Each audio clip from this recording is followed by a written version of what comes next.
Welcome, friends, to today's online English service. Let us begin our worship by joining our hearts in prayer. And this prayer, which I will read, is one that was written by Miles Coverdale. O Saviour Christ, who guides to eternal blessing those who trust in you, grant that we, who are weak, not put our trust in ourselves, but that we may always have you before our eyes, that we may follow you as our guide, and that you, who alone know the path, may lead us to our desired heaven. To you, with the Father and the Holy Spirit, be glory for evermore. Amen. We shall now read from the Scriptures, firstly in Psalm 56, reading from the beginning. Be merciful to me, O God, for men hotly pursue me. All day long they press their attack. My slanderers pursue me all day long. Many are attacking me in their pride. When I am afraid, I will trust in you. In God, whose word I praise, in God I trust, I will not be afraid. What can mortal man do to me? All day long they twist my words. They are always plotting to harm me. They conspire, they lurk, they watch my steps, eager to take my life. On no account let them escape. In your anger, O God, bring down the nations. Record my lament. List my tears on your scroll. Are they not in your record? Then my enemies will turn back when I call for help. By this I will know that God is for me. In God, whose word I praise, in the Lord, whose word I praise, in God I trust, I will not be afraid. What can man do to me? I am under vows to you, O God. I will present my thank offerings to you, for you have delivered me from death, and my feet from stumbling, that I may walk before God in the light of life. Amen. And we shall now read from the New Testament, from Paul's letter to the Romans, chapter 8, and verses 28 to the end of the chapter. Romans 8 from verse 28. And we know that in all things God works for the good of those who love him, who have been called according to his purpose. For those God foreknew, he also predestined to be conformed to the likeness of his Son, that he might be the firstborn among many brothers. And those he predestined, he also called. Those he called, he also justified. Those he justified, he also glorified. What then shall we say in response to this? If God is for us, who can be against us? He who did not spare his own Son, but gave him up for us all, how will he not also, along with him, graciously give us all things? Who will bring any charge against those whom God has chosen? It is God who justifies. Who then is he that condemns? Christ Jesus, who died, more than that, who was raised to life, is at the right hand of God, and is also interceding for us. Who shall separate us from the love of Christ? Shall trouble, or hardship, or persecution, or famine, or nakedness, or danger, or sword?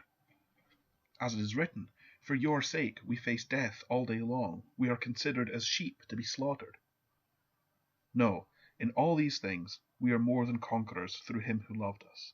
For I am convinced that neither death, nor life, nor angels, nor demons, neither the present, nor the future, nor any powers, neither height, nor depth, nor anything else in all creation, will be able to separate us from the love of God that is in Christ Jesus our Lord. Amen, and may God bless these readings from his own holy word.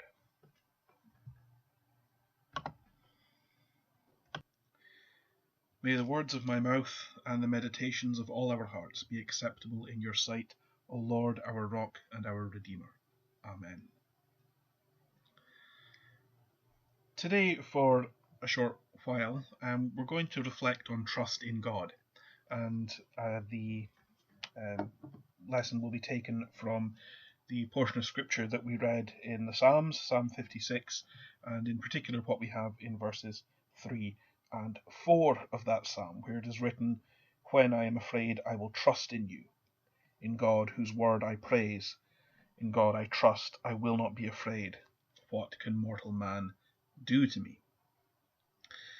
And I'd like to begin by reading two short paragraphs from two books on the Psalms by two German theologians. The Psalms, Prayer Book of the Bible by Dietrich Bonhoeffer, and the Psalms by Arthur Weiser.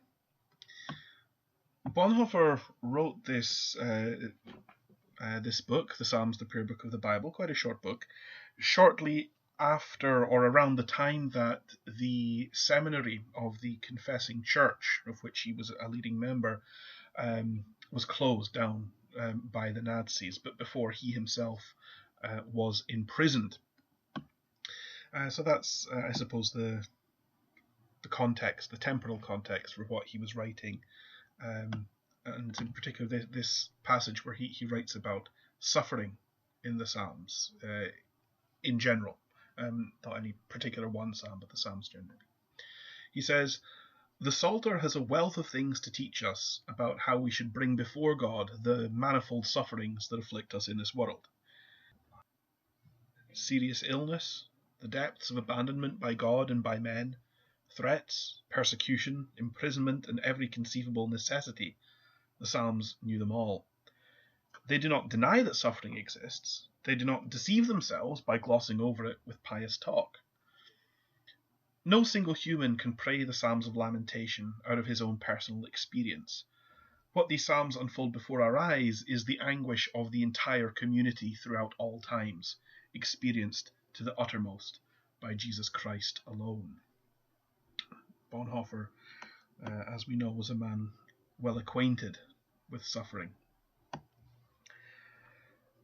Going in a bit more detail onto the particular subject of today's reflection and of the verses that we read, this is what Weiser has to say about the words that we're taking as the starting point for our reflection today. "When I am afraid, I will trust in you. In God, whose word I praise.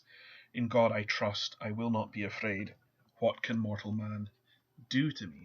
Weiser says, he, the psalmist says, he resolutely sets his trust in God over against his fear of men, and thus gains a firm footing, whilst everything else is in danger of tottering. But this does not mean that he is thereby already relieved of all his fear. The poet is sufficiently earnest and truthful to face the danger and his own weakness soberly, and thus he knows that he is continually overcome with fear. But he is also courageous enough, a courageous which is of the essence of true faith, to throw himself in the arms of God at the very moment when he is in danger of succumbing to his fear. The nature of faith as a bold venture has found truly classical expression in verse 3. Trust in God robs fear of its quality of terror. The fear of men is mastered by the fear of God. However, this fact by no means justifies any feeling of pride in the strength of one's own courage based on faith. On the contrary, the bold venture of faith consists in the very renunciation of every kind of self-assurance, be it ever so devout. For the psalmist, the word of God is the only warrant of his confidence. It is from that source that he received strength. When we are thinking about trust in the word of God, we ought to be doing so in two ways, or thinking of the word of God in two ways. Firstly, the scriptures, and secondly, the person of Jesus Christ, who was the Word made flesh. The written Word and the Word as manifested in the living person of Jesus Christ. If we take the Scriptures, first of all, what we must realize and understand and reflect on is that it is in the Scriptures, it is in the written Word, that God makes himself known to us. We come to know God in different ways, but indispensably through meditation on the Scriptures. And there are many passages in Scripture that make this clear, but perhaps it's expressed best, or in a way that's very familiar, in Psalm 119, this very long psalm, which is all about this process of meditating on the Word of God and the comfort to be derived thereby. We have, for example, in verse 28 of it, my soul is weary with sorrow, strengthen me according to your word. And that's important. He's not saying only, my soul is weary with sorrow, strengthen me, O Lord, I am in trouble, or something like that. It is strengthen me according to your word. Because this is somebody who knows God's word, who knows, therefore, the promises that God has given to his people in that word. He knows, because of his familiarity with God's word, that strength is to be had from him.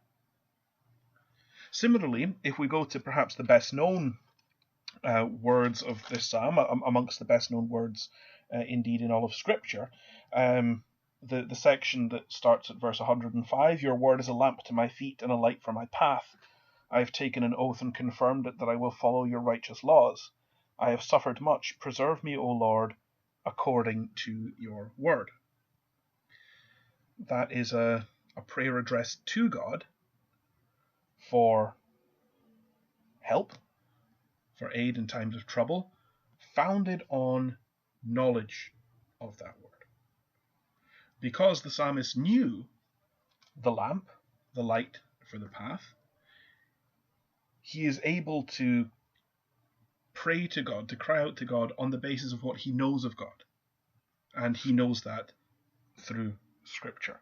Likewise, if we go on a little bit further ahead, verse 114, you are my refuge and my shield. I have put my hope in your word. His familiarity with God's word, the promises in God's word, lead him to know that refuge and a shield, protection in times of trouble, are to be had from God. And we could continue all day picking out examples from just this one psalm alone. But I'll close off this section by a little bit more about the process of that. Verses 147 and 8. I rise before dawn and cry out for help. I have put my hope in your word. My eyes stay open through the watches of the night, that I may meditate on your promises. So here we see that it is that diligent meditating on his word day and night, as it says elsewhere, that gives the psalmist that familiarity with God's written word. So when we're talking about trust in God, we must, it is indispensable that we have that trust founded on familiarity with his word, that written word of Scripture through which God makes himself known to us. Secondly, we have something which was not known to the psalmist, which came only in the incarnation of Christ. We have trust in Jesus, who was himself the Word, the Logos, as it is in Greek.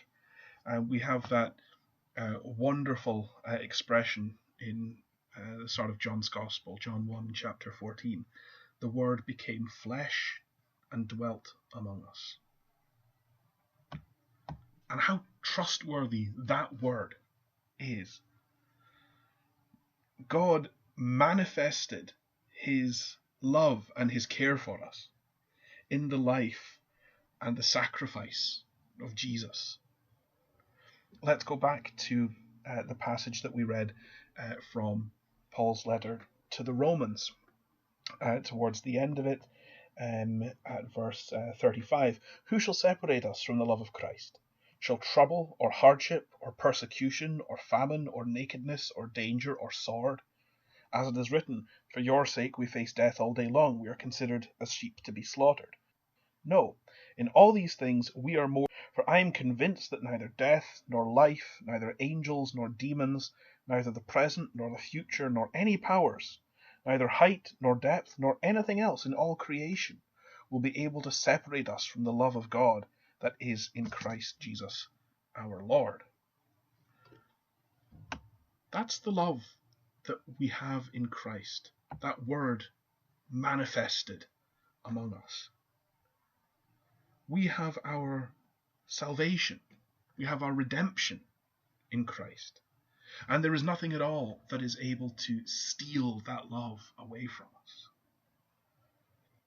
Now, it's natural enough that we feel fear from time to time, and that's particularly true these days, when there's nothing on the news every day but death and pandemic from dawn to dusk, it seems. It's no strange thing that we should feel afraid. That's not a sin. It's not a weakness to feel fear. But remember that we have a God who loves us, and his love is greater and stronger than our fear, and it is greater and stronger than those things which make us feel afraid. Whatever happens, whatever is before us, suffering and strife and trouble and pain, and even death itself, the love of Christ and the victory of Christ are greater and stronger than all of those things. We have a foundation, a sure foundation in the Word of God, both the written Word and the Word made flesh, a foundation that is entirely stable. And as long as we stand on that stone, that foundation, and as we get fuller knowledge of Jesus and of the Scriptures, those two manifestations of the Word, we will feel peace and certainty and calm that will drive away fear. There is no fear in love, but perfect love casts out fear, we read in the first letter of the Apostle John. And there is no love that is more perfect than the love of God, the love that he manifested to us in the life and death of Christ. We don't need to be afraid. It's natural, as I said, that fear will come upon us from time to time. But we don't need to live in fear.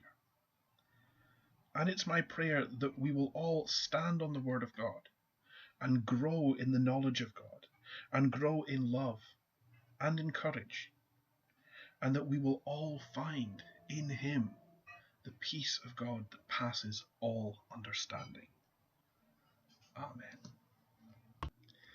I'd like to thank Reverend Melvin Wood for all his help with the recording of this service, and also those who contributed readings and singing to the recording of the Gaelic service: Dr. Emily McEwen-Fujita, Heini Ahbayainen, Bria Mason, and Adam Dahmer. Now let us pray. Good Shepherd, watch over us today in all we face and experience. Never leave us or forsake us, and journey with us always. Lord, in your mercy, hear our prayer. Good Shepherd, you know us as no one else knows us. Guard us and keep us, as you guard and keep those whom we love. Lord, in your mercy, hear our prayer. For the bereaved, for those whose pain is beyond our comprehension, we stand with them and commend them to your care. Lord, in your mercy, hear our prayer.